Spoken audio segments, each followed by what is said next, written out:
Hey everyone, it's Mr. Lentz coming to you again through the power of the internet. Today, as you can tell by the title, I wanted to talk about author's purpose versus point of view and perspective. So, just a quick preview of what this lesson is going to be about. We're going to talk about purpose, which is why the author is sharing the information. We're going to talk about point of view, which is about who is giving or telling the details of the story or the text. And then finally, perspective is how the information is shown. These are all the kind of questions that we're going to ask ourselves as we're looking at these situations.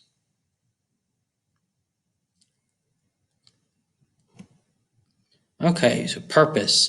This should be an easy, quick review from elementary school. Purpose is easy as pie.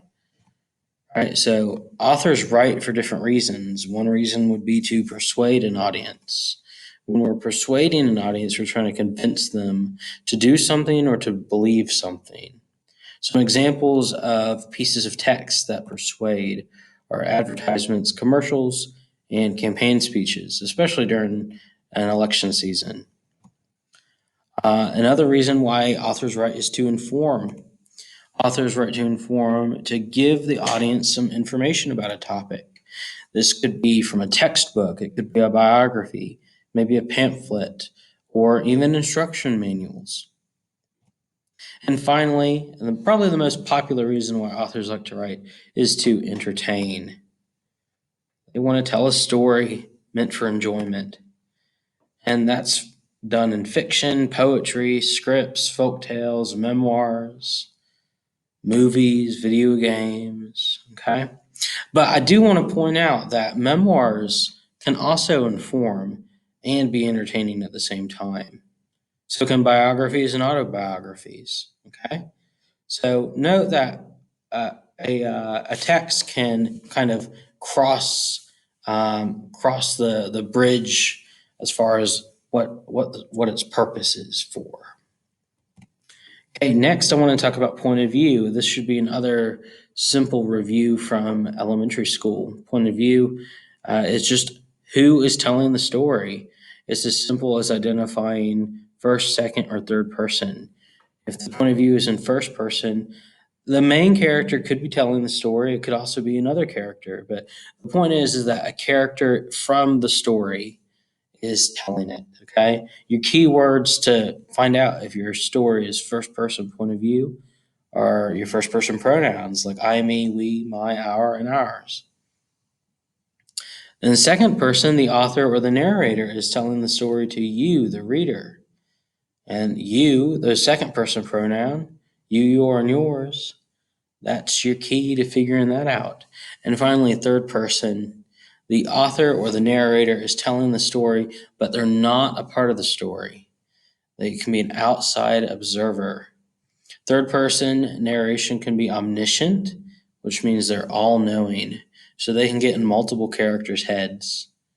Or they can be limited, which means they're still an outside observer, but maybe they only know what's going on in like one character's head. And your keywords are your third person pronouns like he, she, it, they, them. Okay, and let's get into perspective, which is how a story is told. So, perspective is a person's experience. It could be their background, their preferences, their feelings, their thoughts. Everyone is different. And because everyone is different, we each have our own unique perspective. And depending on the point of view for a second or third person that you choose, it influences the perspective of a story. Let's look at an example. Let's say our story involves a big dog walking down the street without a leash or its owner.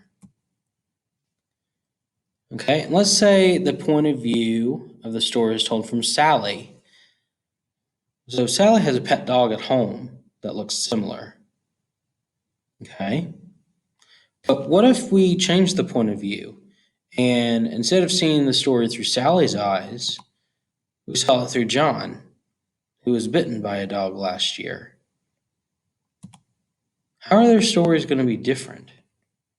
How would the characters react differently? How will each of them talk about this event later?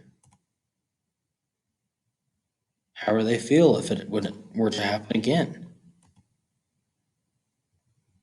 So we have to consider the perspective of the characters whose points of view the events are being told through. Logic would say that John would probably be afraid of the dog, whereas Sally would be more happy to see it. Let's look at this through an example of a text that you will read in the future. So To Kill a Mockingbird is a novel written by Harper Lee.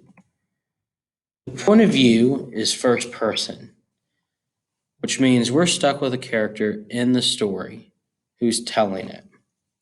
So we have a static narrator, and that's Scout. Scout is a 7-year-old girl. Think of how telling the story through a 7-year-old girl's perspective would have a different effect on the reader. How are other characters going to be seen through the 7-year-old's point of view? How are conflicts and other events in the story going to be told differently from, let's say, if you told it from the point of view of an adult? Let's look at another text we're going to read. Lord of the Flies by William Golding. This one's a little different. The point of view is third person omniscient, which means our narrator is an outside observer, which allows the perspective to switch. So now we can change perspectives among the different characters in the book. How is that going to affect the reader differently? We'll be able to see how other characters view the other ones and vice versa. We'll be able to understand both sides of a conflict in the events. So hopefully you guys have found this helpful. If you have any questions, please feel free to rewatch the video or look through the notes separately. And you can always email me if you have any questions. Thank you, and I'll see you in the next one.